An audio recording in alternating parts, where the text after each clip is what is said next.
some. Oh, we're recording. Hey, welcome back. We're doing a coffee break after our great episode with Katie Carjulo. I want to hit the Carjulo. I like having jewel in the middle of the name. What a like a little diamond in the middle of your ring. No, that's not what it's like. True. She was an absolute jewel of a guest. Exactly. That's what I'm saying. Thank you, Liam. A jewel of a guest. This is really how we're starting Coffee Break. It is. It's perfect. It is. We're going straight in. No, that was amazing. Deep diving on coffee sourcing from obviously one of the most respected brands in the US and in the world. Also, what a flex when you just like, we basically invented direct trade and... we flexed for her. She didn't flex, herself on it, but very humble. A very humble flex. She was like, we were actually one of the pioneers of direct trade. That's true. But funny that you like kind of start that up, direct trade, but then basically, because there's no official certification of it, the rest of the coffee community just take it, but don't really stand behind the values of what it really means. And then you kind of have to go, well, maybe we need to readjust what we're saying and just be fully transparent. Also funny that they were like, direct trade became the terminology that meant good. And so people were then ignoring the other coffees because it didn't have direct trade. And they were like, no, this is still good. We just maybe didn't fly over to their farm this year. Yeah. The limitations they kind of put on themselves almost started creating that dichotomy of good, bad. Wasn't really communicating what they wanted. Now, one thing I wanted to dive into that I thought we could have got a little bit more in depth in, and maybe you with all of your expertise could help us out with these. I just find it interesting because obviously you worked at Five Senses, giant coffee roaster in Australia. I've got Golden Brown, so smaller scale, buying less coffees. I just wanted to ask about the different levels of coffee roasters and what is maybe the best ways to be approaching buying coffee. I know we brought up on the pod that somehow importer became a dirty word, but it's like, no, if you're working like anything in life, if you're working with the right people, with the right values, you can still get a great product. And these importers a lot of the time are creating great relationships and taking on a lot of the risk themselves. And then also diving into like, when is direct trade feasible? Like, can you be a small roaster and be doing direct trade? So are you able to maybe like break it down from like, let's say a small to mid-tier to larger scale roaster? In terms of like how they could go about sourcing coffee? Yeah, I guess there's a few different models and kind of mechanisms, and some of it's about size, and some of it's a little bit about the amount of responsibility and risk, like you're saying that you want to take on board. So not even necessarily your capability as size of a roaster, but to break it down, we covered in the talk some of this with Katie, which was great. First up, I guess, is buying coffee spot, which basically means that you go to an existing importer and you say, what have you got on your shelf? And you say, okay, I'll buy that. And so there's some really great like low risk there. The cash flow is good because you're literally buying it and getting the coffee straight away. Whereas if you're buying it from further afield, it can take months and months after you've paid the money to actually get the coffee. And then it's basically saying spot coffee is what an importer has already decided to bring in. And so you have to choose from what's there. You're kind of limited to that. And I think Katie's point was interesting that means that they're probably buying stuff that's broad market appeal, right? It might not be specific to your niche because they've just got to guess what people might want to buy at a random time. So they're bringing in things that they want to promote and that might have good market appeal.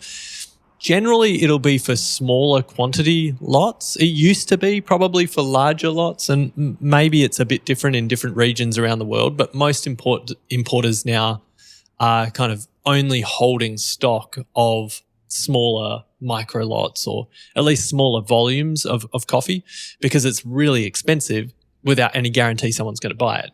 Right. Then you've got more kind of collaborative relationships, I guess, with an importer where you can forward contract. So you're essentially forward agreeing and buying your coffee. So saying, okay, coming up this year, I know I want to buy one full container, so like 19,000 kilos of Colombian coffee. We want it to fit this kind of flavor profile, this quality. You can set all of the terms, and your importer will go out and say, okay, we've got great relationships with these 6 producers or this particular exporter. Here's some options. You make an agreement with the importer, you choose it, and they kind of basically buy it knowing that they're selling it to you. So there's a forward contract saying, okay, the coffee is coming to fit this profile, and they'll bring it in, and it's all great. And the more organized you can be about that, the better. Talk with your importers, get that stuff planned. It's like, you know what's coming. This is the equivalent of a cafe calling you up at like 3:30 p.m. on a Friday afternoon saying, I just emptied my last bag of coffee into the hopper. I'm running out. It's like, you've been running a cafe for 10 years. Yes. How are we still at this point where you're running out on a Friday and need it for the weekend? It's like par levels, stock levels, planning, like have an alert for when you need to do it. And then there's probably that next level deeper where the roaster starts taking on more responsibility for making the connection and the selection, the provider of the coffee. So they would go further up the supply chain to like an exporter, or maybe to a producer group, or maybe to a producer themselves, depending on what size and what product they're looking for. And they'll make a relationship directly with them. And sometimes that's I guess kind of at the heart of like a direct trade ideal, is that you have a relationship as close to the producer as possible, and then you will have to buy that coffee somehow. So this is where it gets complex about, are you literally importing it yourself? So you're figuring out how to ship it from, from the port in Brazil to Australia, to Melbourne, or to wherever you are in the world. International freight, logistics, packaging, different languages. What's the deal with like insuring on something like that? And if we're talking about risk, like I've heard stories of roasteries buying a container of coffee and it arriving off a boat and it's just mold ridden, the entire thing. Like the whole thing is just gone. Is that insured? Is that covered anywhere? Or is that the type of risk that you take on when you're the one buying it? You can definitely take out insurance for something like that happening, but it is certainly where there's kind of these cutoffs of where are you taking risk on board personally. And that's another great thing about like an importer or even a really great exporter, is that they'll take more of that risk, but they'll also be specialized in mitigating it, right? So they'll be knowing exactly who they're working with. There's proven relationships. They'll be doing quality checks all the way along. And if it arrives in Australia or in your country where you're buying it and you get an arrival sample, or it's in country and it doesn't match what you'd agreed to, then you can say, sorry, I can't make use of this in the same way. And it's really on the import. The importer still has ownership over that and has that risk. And so they're going to be working to make sure that doesn't happen. But that's where I guess you've got those 3 different kind of tiers almost: by spot, a little bit less planning, a little bit less selection, a little bit less choice, generally a higher price as well, because you're kind of buying it at whatever the market's at that moment, or forward contracting with an importer. So you're kind of working collaboratively in country for them to go out and buy things on your behalf, or forward contracting with an exporter or someone at a producing country. And then you work with whoever's going to help you bring it in. And that's often where an importer can be awesome, because they'll literally assist you in the freight, the international logistics, customs clearance, warehouse, often finance, because you don't necessarily want to take on 19 ton of coffee and have it sitting in the back of the It's Just Coffee podcast studio here. Which we do. We need to figure it out. We need to move those pallets. It's getting in the way of recording. But, you might not be selling that coffee. You might not recoup that money for like another 10 months. And we're talking like, $200,000 Australian, 150,000 US. It's a lot of money just to be sitting there. And so an importer can often help with that as well. Yeah. I think Andrew Lowe was kind of even saying that, where he's like, there's 6-month windows of like, that money is just gone. You're not seeing any of that money. So there's a lot of risk and logistics that you need to kind of manage when you're doing that. Yeah. So, I mean, to me, it does sound like the spot is kind of, if you're a small roastery starting up, that's the easiest way to kind of go to even just find your feeding of like what you may or may not like, and then build up from there seems logistically the easiest. And that's what Katie was saying as well, right? Is like, get to know your importers, talk with them heaps, sample lots of coffee, find out if the values align, and then you can kind of start broaching into deeper relationships if that's the kind of thing your business needs. Yeah. Now, another interesting thing, and you could see that Katie got jazzed up when we were talking about it, but is just all the research that's happening with these different breeds of coffee that are all being tested. And one thing that we didn't get into the pod, but you're actually doing some sensory assessment of them, or what are you doing? Yeah. Actually, tomorrow, as of the time of this podcast recording, I'm running for the third time a sensory panel assessing 10 different varieties from the same plot from a World Coffee Research trial plot that's planted here in Australia. And it's one of, I believe it's 36 of these plots all around the world where they've essentially planted the same varieties in every different location and measure the phenotyping, so how they grow and how they flourish, the yields out of them, and then also match it up with some sensory assessment to go, okay, what varieties of the coffee tree work really well in this particular environment, and create like a database of that. That's so cool. How much of a sensory difference, like in terms of like taste, flavor, all those kind of things, what differences are we going to get from like different countries? Like how much of a difference does just the soil that it's planted in make? Yeah, I think from what I've seen of some of the other results, it's pretty massive. And you can even see this anecdotally when you buy like a bourbon variety, but from Colombia versus from El Salvador, that this will taste quite different. It's just super fascinating though, flipping that question the other way and saying, okay, same location, same environment, what exactly is variety expressing from that environment? Yeah. And it's actually pretty distinct, and was really cool because you start seeing what a particular region might have to offer. And, traditionally when we say Australian coffee, people have been like, okay, yeah, I've tasted a little bit of it, but maybe it's not as exciting as some origins. But that could well be down to in part what variety is predominantly here in Australia, which is the K7 variety is kind of the most common one. Because I was going to ask why it is that there's been a bit of a struggle with like coffee growing in Australia. Is it not necessarily the best kind of climate or altitudes, or do these types of like new varietals that are being bred maybe make it easier to grow here? Yeah, there's a number of reasons that have impacted it. Some of it has been down to the land cost, right? Like if you look at where the trial plot is close to Byron Bay, which is like Hipsterville for those of you not, it's like country Hipsterville for those of you not in Australia.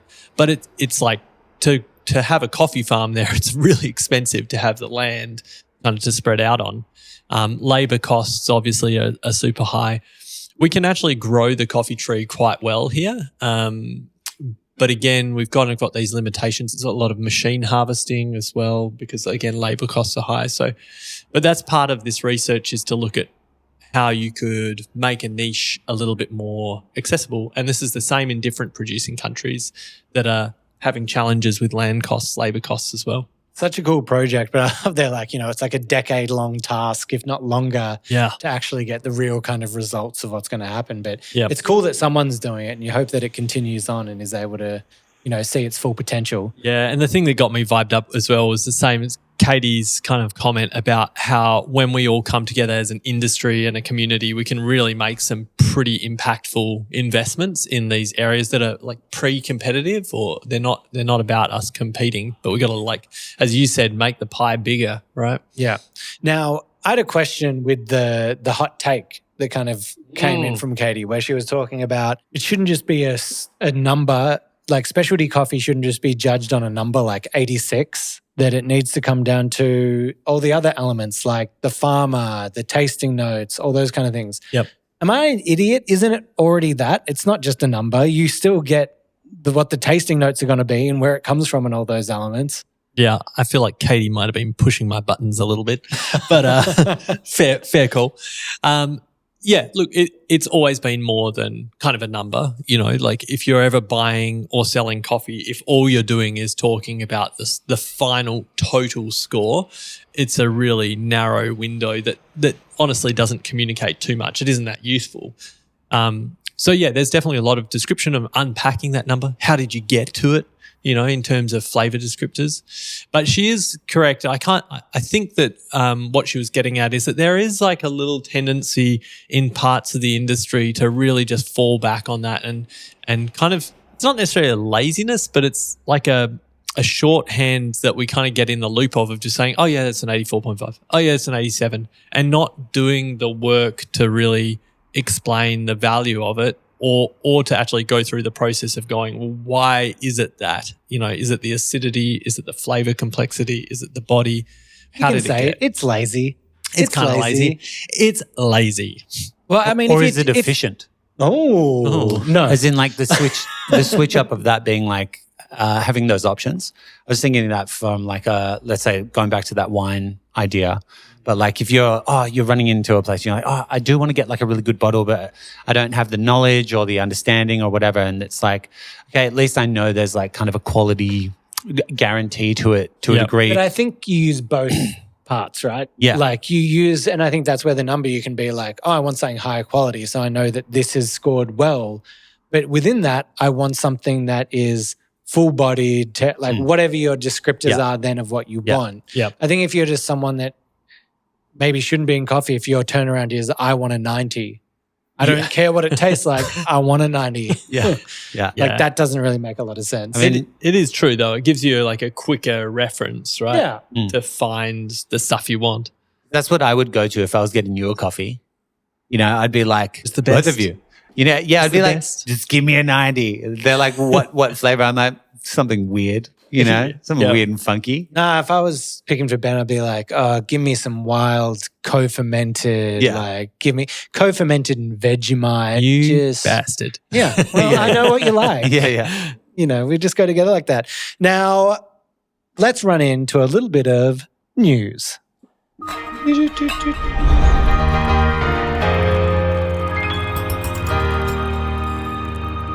Now, we had a few stories here, and Ben started out the coffee break by saying to me, there's only one thing here that's actually interesting at all. So that is setting up the listeners to get ready for some exciting stuff here. Welcome to this insightful news in the coffee world. No, but have you heard about this? They're now doing coffee raves, morning coffee raves, croissants and lattes, thumping techno music, dancing, no alcohol. Okay. Have you heard about it? No. Okay. No. I have not heard about that. Thank you for the you wouldn't update. get into a coffee rave? No. Look, trust me, when I've been tasting a lot of coffees, I'm pretty jacked up. I'm twitching, but I don't know that I'm really in a headspace of wanting to like go and get physical and dance around. Friend of the show, Kay Payne, and your partner has been pushing to hold a golden brown coffee rave going in the morning. Kay Payne.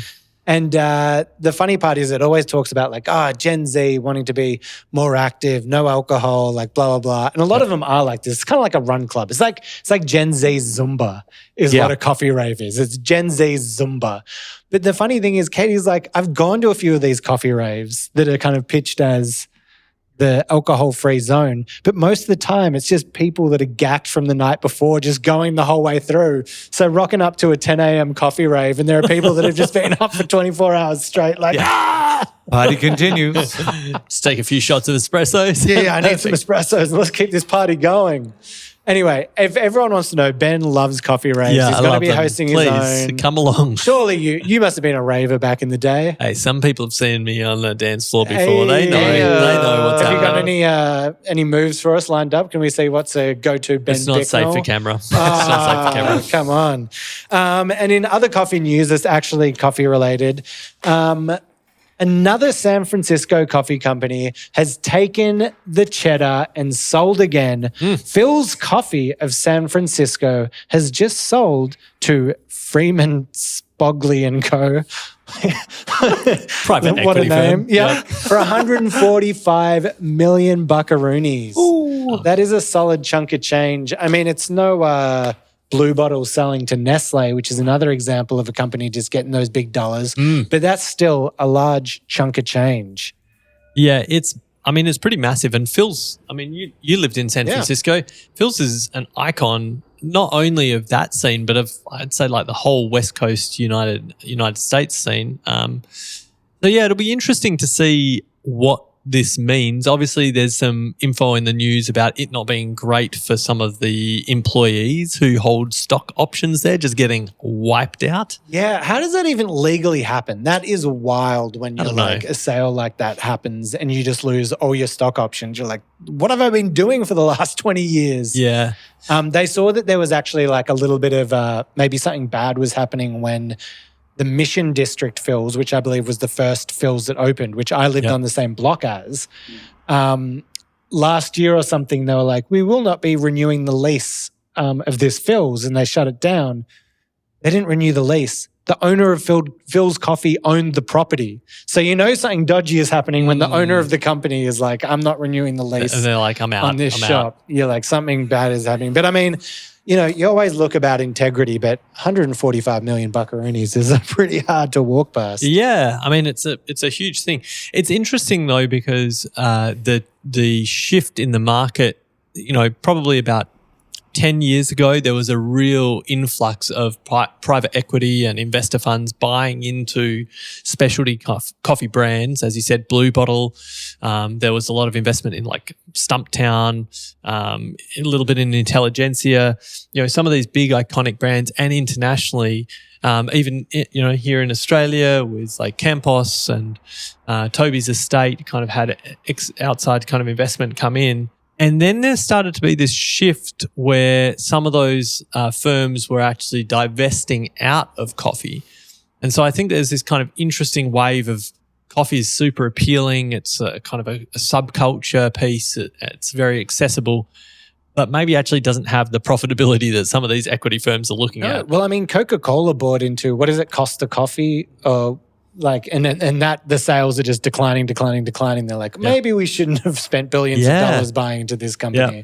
But it'll be interesting to see if they do anything that changes kind of, that history of Philz Coffee or where it's going. Their iconic choc mint mocha that they had there. That was something that I saw people drinking all the time that seemed terrible. Hey, I don't know about you, man. Choc mint, that's a go-to flavor. It's I'm all about it.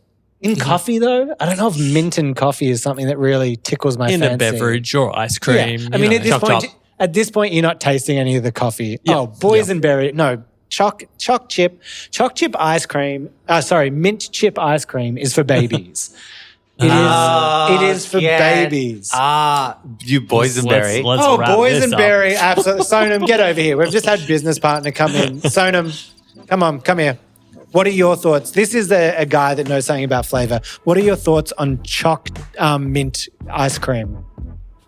Yeah, it's for babies. Yes, thank you. Well, just listen to me go wah, wah, wah, and give me a bowl. Also, who's brushing their teeth and eating ice cream? Exactly. You don't see cream-flavored bloody Colgate. Get out of here. Anyway, on that's a great place to leave our coffee break and the news. Ben, you're beautiful. And I love you. Right back at you, buddy. Thank you for everything. I feel like we're about to kiss. No, that's just me. Okay, see ya. Needed chocolate mint ice cream before that. I need to freshen the breath. Bye.